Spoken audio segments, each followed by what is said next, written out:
Welcome to HDiiTV. You're now rocking with your boy.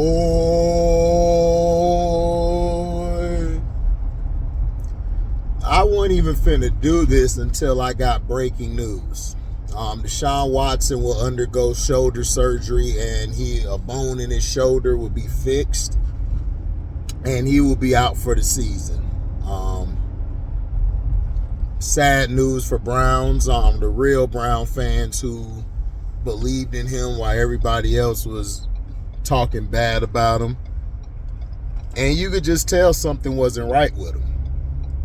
Just by how he was throwing and doing that, throwing his motion, how he sets in the pocket. I noticed this back when he played the Steelers. He just hasn't looked right since. And then he was sitting out because it was sore.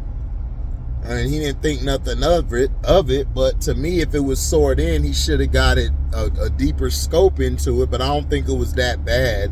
I think after this game against the Ravens, where he was taking unnecessary punishment, which was BS. I blame the NFL for Deshaun Watson's injury. They've been allowing guys to tee off on him and drive his body into the turf, into the field, when if it happens to Joe Burrow or anybody else, they're throwing a flag. But him and Lamar Jackson, they're going to take hits because they're a black quarterback, and the NFL don't care, because the NFL is like, well, we got our white quarterbacks, and the white quarterbacks have been stinking up the joint. And remember, I didn't make this a race thing. This is them. They continuously were late hitting Deshaun Watson. They were doing all type of dirty stuff to him. And it's unfortunate, because we were going to see the Browns take off this year. They were poised to go on a run. Just for this to happen. So Joe Burrow gets another escape again. Joe Burrow's the luckiest quarterback ever. If the Division I never hurt all the time, man, Joe Burrow would be in trouble. But now the Bengals are going to get in now, because the Browns not going to win out. You kidding me? This opens up for the Bengals to take it.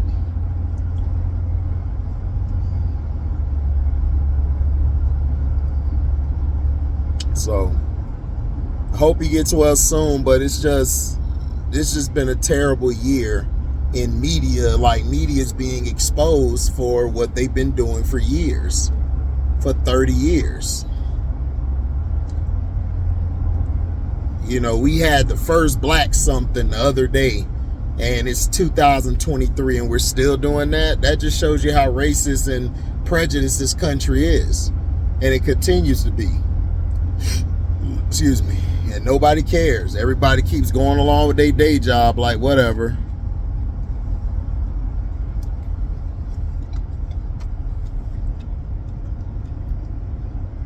So that's Chubb and Deshaun Watson, two of the biggest parts of their offense, gone now. So can they win out? They could. They got the defense to do it. All they need is PJ Walker to play his position. If he comes in and play his position, they still could do something, but we'll see. And also in other news, get well soon, D4, man, because they've been treating you like crap. They've been tearing you down like they always do to brother, but ain't said shit about these sorry-ass saltine crackers. Now, Michael Carter gets released because Dalvin Cook threatened to be traded because he wasn't getting enough touches.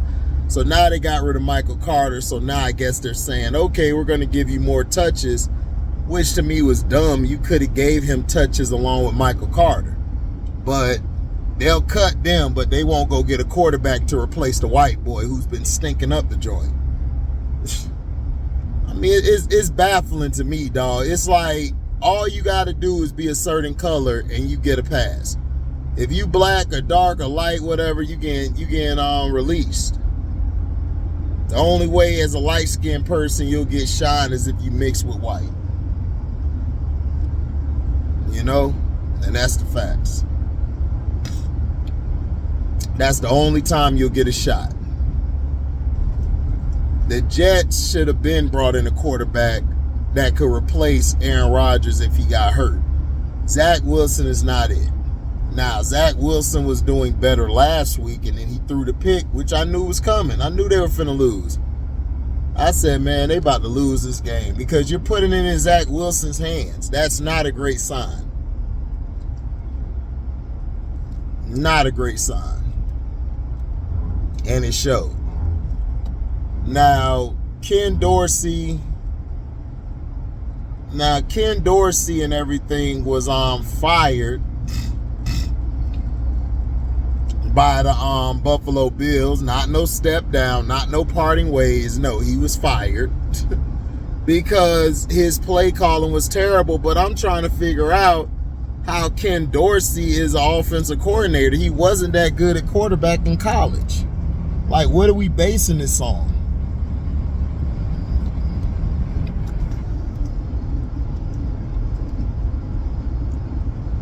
When Cook fumbled that ball, you should have gone right back to Cook.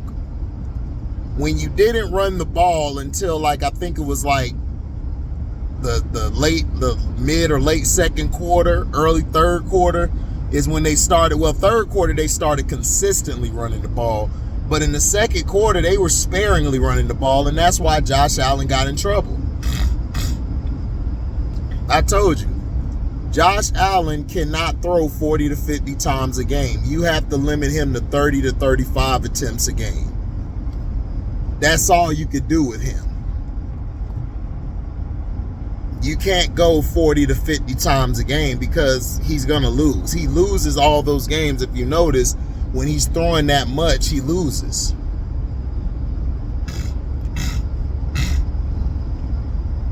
But the way it's looking, man, Kansas City, they're going to push them and they're going to win it again because there's really nobody out there to stop them.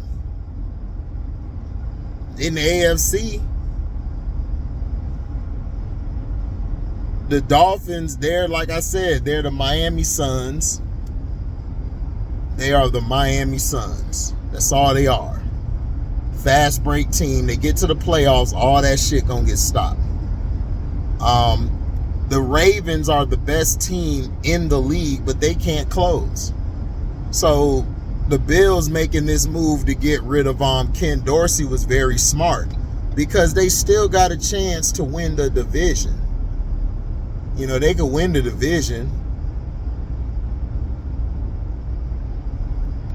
You know, not only can they win the division, you know, they could move up higher. They could move up, well, not move up higher, but they basically could get in position where they could host their playoff game first round, and then after that, they could do what they got to do. But I think they could get with Miami. The only issue is they just stopped running the ball, and I think the management and Sean McDermott had to cover his ass because Sean McDermott's defense did actually well against the Broncos. It's just that some plays down the stretch, Sean Payton was asleep at the wheel. The Bills, they were just lost. And then you had the 12 men on the field. The special teams coach should have got cursed out. Should have got basically put on notice because you don't have no 12 men on the field. How does that happen? You're supposed to have a disciplined team. You guys were one field goal away from winning that bitch. Winning. And y'all couldn't even get it done. That just shows how garbage you guys are. Right? So, thank you for listening. Make sure you like, comment, subscribe, share this. Hit that notification bell to select all to receive upcoming notifications. And if y'all love what y'all hear, y'all can donate to the page by going to the description box, hitting that link in the Cashapp to donate whatever your heart's desire. And you guys can also find me on Zelle. And you guys can super chat me in the link. In the live or premiere video, or you can leave a super thanks. Thank you guys for your love and blessings. We are out. Deezy.